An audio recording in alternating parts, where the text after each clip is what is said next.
Welcome to the NBA Coast to Coast podcast brought to you by thelines.com. Coming to you from the West Coast, Josh Lander, joined as always by Nate Weitzer on the East Coast.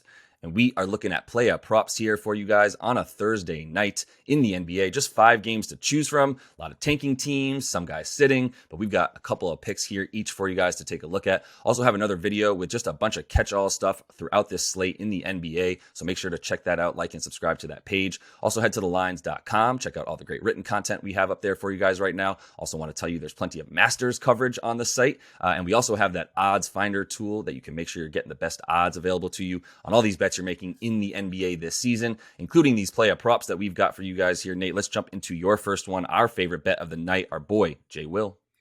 Our other video is our best bets of the slate. You said catch-all. That sounds like the freaking love seat in my room where I just throw all the clothes. But look, we're looking at but this. They're good clothes. Yes, the semi-clean clothes. Thunder and Jazz here. We're looking at a 238 total and talked about it a little bit in that other video, but we both like Jalen Williams. Actually, coincidentally, we're both writing that up at the same time that we were taking his over at 17.5 points. Even money at MGM. MGM is giving you plus 150 for 3 stocks, steals or blocks.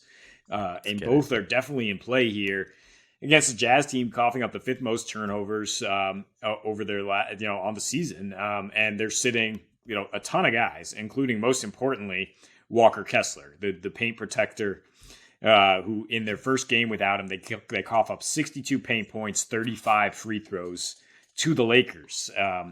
Jalen is attacking the rack per usual. He struggled a little bit, strangely, in a matchup against the Pacers. You could see him struggling against the Suns. Sure, failed to hit this total. Got 19 at the Warriors though. In his last 9, he's averaging 19 on a 20% usage rate, with most of his attempts coming inside the arc, inside the paint, in fact, and he, even with Walker Kessler out there, we're talking 32 points this last time against Utah, and that's even with SGA playing.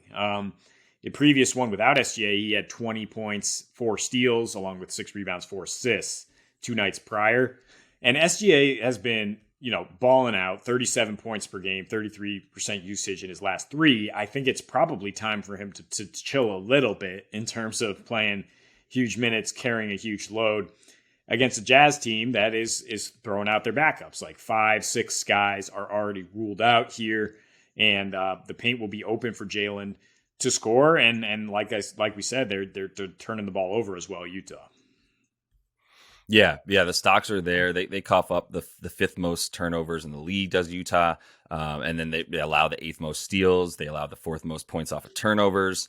In his last 2 versus Utah, where Jay Will's gone off for like 27 a game. As you mentioned, some of those numbers. He's also got 3 steals and 1.5 blocks per game in that time frame over those last 2. So I think there's some good reason to believe in Jay Will, who is still making a run for the Rookie of the Year. I wrote about it a little bit the other day when I was talking about Paolo, but it's probably Paolo's. And I'm just going to move on to Paolo actually as my second bet real quick and leave my my other one for last. But Paolo 19.5 points in the game where there is nobody playing for the Cavs. The Cavs just beat the Magic by 4 in Orlando a few nights ago, as we have this home and home, two in a row in Orlando in this matchup for these 2 teams. And that actually did officially knock out Orlando out of the playoffs, who technically were still somewhat alive to make the play-in before they lost 2 games ago, which is wild to say. But they were still alive at that point. Either way, that doesn't matter. They're still trying. And I wanted to transition to Paolo in this pick next because it plays off of the Jalen Williams pick. I love the logic that you really brought up in terms of him feeling that heat that Jay Williams has put on Paolo to make sure Paolo secures this Rookie of the Year award, which he deserves, man. Like, even as Jalen Williams has been coming on and being awesome, Paolo's got at least the same stats, if not better, in that time frame. But I know he knows that the conversation has been like, well, is Jalen Williams a little bit better than Paolo? And Paolo's like, no. I am 6'10" and I have 4 assists a game on top of my 8 boards and 20 points for a reason. And so I think against a team that's not playing anybody, you can look at 20 points for Paolo. You can look at the 9 boards, which I know you like too, because that's that plus 110 there for him to get 9. And then the double market you got to look at as well for him across the board here, because if he's going to get 9 boards and we get that juice to get the double-double, he's going to get the 10 points. So we got to feel good about that as well. And against this team, against Cleveland, I don't know if we'd be as quick to make this pick if they had Jared Allen or Evan Mobley or anybody on their team, but they don't. And so, in the last time they played him, where there actually were a few guys, there 38 minutes versus Cleveland the other night, 20, 10, and 4 in that game there. So, gets you to the props that he has right now, which I'm surprised it's not above 19 and a half points. I think for him to get 20 is a really good bet tonight, especially with that usage rate that he's been putting up, Nate, as we talked about the heat that Jay Will has been putting on him. In his last 4, Paolo's up to 22 a game, 10.5 boards, 4.5 assists, with that 30% usage rate, like I said, in 32.5 minutes. They have something to play for. Paolo is still playing because this is his season, right? And he wants to make sure he takes home that award. He's kind of gotten over that rookie wall, it seems like, and come back around to the stats that we've been expecting him to have all season.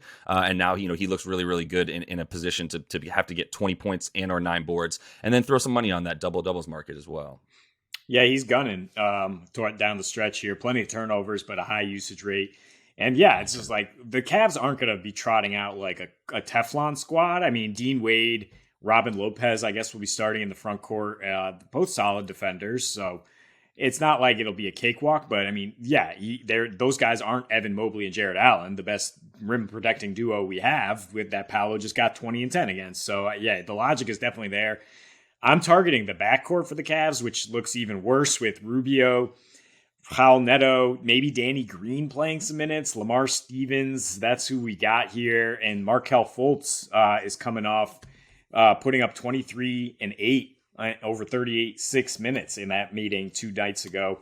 And so his prop is at 21.5 points assists tonight, even money at FanDuel, or 15.5 points for worse odds. I think the assists will be there, though. He's averaging 7 assists per game at home since the start of March. And in general, on home or road, averaging 23 points assists on a 22% usage rate in the last month and a half here. The Cavs are actually struggling to guard point guards. I mean, 7th most points per game, assists per game to them. That's 10.3 dimes per game to the point guard position, and 25.7 points per game to the point guards in the last 7 here. Pretty much just trading buckets with Garland and Donnie knifing up the other team. Donnie had 43 in this matchup on Tuesday. For what that's worth, I mean, you won't have to guard him. It's a lot easier to stay in front of Ricky Rubio. That's for damn sure.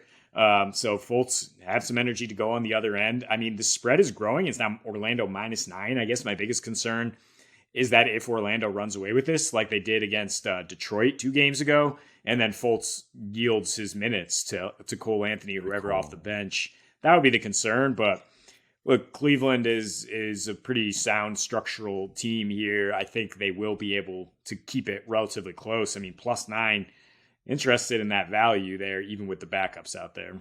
Yeah. I was gonna say, like, I'm not worried about a blowout factor in this one at all. I think this is not the situation that my beloved Orlando Magic this year, who cover to the tune of the second best rate in the league after those pesky Thunder. This isn't the situation that you take them to cover a spread at 9 points as the home favorite. That ain't their bread and butter, right? They're the scrappy underdog, especially when they're at home, which they love playing as a home underdog, as you saw the other night, which is why I hit them at +4.5 and still covered that. They're probably going to win this game, but like the Cavs backups ain't the Pistons backups either, right? They're a legitimate backup squad with a really good bench that is capable of playing really bad teams as equally. Not that Orlando's really bad, but this squad ain't that bad. And Ricky Rubio, we don't have Ricky Rubio slander on this podcast here, even if he is way slower than Donnie Mitchell. We don't have to talk about it too much. All right, Nate, it is time for me to go to my headline pick here because it's Joel Embiid. And I'm going under, and I've been wanting to fade him. The other night was not the night to fade him, and I'm glad I didn't because he scored 52 points. But this is a slightly different situation. I think that was his MVP case wrapped up, right? He scored 52. Joker played 25 minutes against the Rockets, and the Nuggets lost on the same night that JoJo scores 22 or 52. So like that kind of wrapped it up, right? Whatever narratives you want to put around it. One guy's going like, give me this. And one guy's going, just give him it. I don't care, right? So like, I think he's got that on lock. The Atlantic Division, one more win for the season, no matter what the Celtics or the 76ers do, it's wrapped up. one more win for the C's and the 2 seed is wrapped up. So what do the Philadelphia 76ers really have to play for? Like, not that much. The Heat, on the other hand, do have a shot if they win out and Brooklyn loses their last 2. They're in the play. They're out of the play-in and into the playoffs as the 6th seed. I think they prefer that. They also get to play the 76ers at that point, who I think is a much better matchup for the Heat than the Celtics, to be honest. Although I know neither of those Atlantic Division teams want to play the Heat in the first round. And yeah, I think this is just too high at this point. I'm taking under on his points, rebounds, and assists. Probably should have led with that. 45.5. I think that's too high. I know JoJo's awesome, but in his last 10 games, even not playing the Heat in any of those, he's only hit this prop 3 times, and he needed a 46-point total, a 37-point total, and a 52-point total were the only 3 times that he got over this points, rebounds, and assist prop, because the rebounds and assists are not quite there for him nearly as much, and definitely not for him. They're not available for him against this Heat team, which we know the pace is going to be slow enough to keep the shots from going up too much, which means there's going to be fewer opportunities for rebounds, which is why in his last 5 games, as these teams have been playing at a 90 pace, which is like 1989 style basketball or Knicks and Heat style basketball from the 90s, he's got 21 points a game, 11 boards, and 2.5 assists versus this Heat team, right? That's like 10, 12, too short, right? He's not making it with those. Miami, we know how good they are against opposing centers. I don't want to throw these stats in your face about Miami limiting centers to the second fewest points, second fewest rebounds, fewest assists. Like, they're helpful, but JoJo isn't really your average center, so it's not like I'm saying that like, oh, because they can stop most centers in the league, they can stop Joel Embiid. I am saying they have stopped him though, and they've shown the ability to, they're always doubling him, which is another reason I think we are a little bit loath to go with a Harden under. There's probably going to be some opportunities for some kickouts and some threes for him as well. And with him already locking up the MVP at this point, like I said, I think even if Embiid, is playing a decent amount in this game, I don't see him getting over 30 minutes. And I don't see him just having enough opportunity to get 45 or 46 points, rebounds, and assists. Yeah, he's got to be gassed after scoring half the team's points there in a close game, doing everything for the Sixers to beat the Celtics, like you said. And now, it's just a lot less to play for in terms of the MVP, in terms of seeding. So I could see it happening. I mean, we talked about in the 3 games leading up against the Celtics, him not scoring over like 26 and just kind of chilling. And this is a matchup where, he doesn't need to necessarily exert himself. I am looking at Harden's turnovers. I think it's tough to take his points or assists over or under, but for him to get 4 turnovers, even money, just looking at that, the playoffs against the Heat, 5 turnovers a game. He had 4 turnovers per game in his last 5 regular season against them. If Maxi's out, the ball's just going to be in his hands so much, and the Heat are going to be able to kind of bait him into the pick and roll, like on their terms, right? And then just force some turnovers. They're forcing the 4th most to point guards on the season, and allowing the fewest assists per game in their last 7. So there's some look at the unders there for Harden.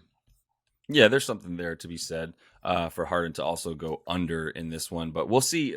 We'll see how much teams are trying once like the 3rd quarter hits, and maybe they don't care. But to your point, like, Joel just went just off. Like, it wasn't just that he was on the floor for the entire game against the Celtics, damn near. It was that he was getting the ball every single time down. Scored 52 of 103 points for his team. So yeah, I think there's better reason to fade him than even Harden tonight. So that is all the time we have for you guys in this one, though. Make sure to like and subscribe to that page. Continue to follow along. We also have our other best bets around the NBA tonight video up for you. So until we see you next, happy betting.